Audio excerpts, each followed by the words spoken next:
Khairatabad MLA Danam Nagender Congress పార్టీలో తీవ్ర అసంతృప్తితో రగిలిపోతున్నారు.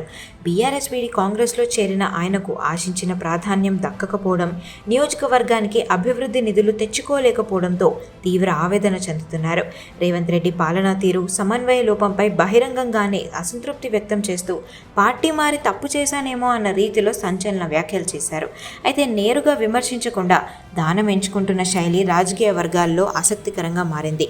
కేసీఆర్ను సునామీ అని వర్ణించడం, కేటీఆర్, హరీష్ రావుల నాయకత్వాన్ని ప్రశంసించడం ద్వారా కాంగ్రెస్ అధిష్టానానికి పరోక్ష హెచ్చరికలను పంపుతున్నారు. తన ఇంట్లో ఇప్పటికీ కేసీఆర్, వైఎస్ఆర్ ఫోటోలుంటాయని చెప్పడం గులాబీ దళానికి దగ్గరయ్యే ప్రయత్నమేనని ప్రచారం కూడా సాగుతోంది. మరోవైపు దానం కామెంట్లను కాంగ్రెస్ పెద్దలు తేలికగానే తీసుకుంటున్నారు. ఇవన్నీ ఒత్తిడి పెంచే బ్లాక్మెయిల్ రాజకీయాల్లో భాగమేనని భావిస్తున్నారు. స్పీకర్ వద్ద అనర్హత పిటిషన్ల విషయంలో దానం సాంకేతికంగా ఇంకా బీఆర్ఎస్ సభ్యుడిగానే ఉన్నారు. ఈ క్రమంలో ఆయన నిజంగానే మళ్ళీ బీఆర్ఎస్ గూటికి చేరుతారా, లేక కాంగ్రెస్లోనే తన పనులు చక్కబెట్టుకుంటారా అనేది వేచి చూడాలి.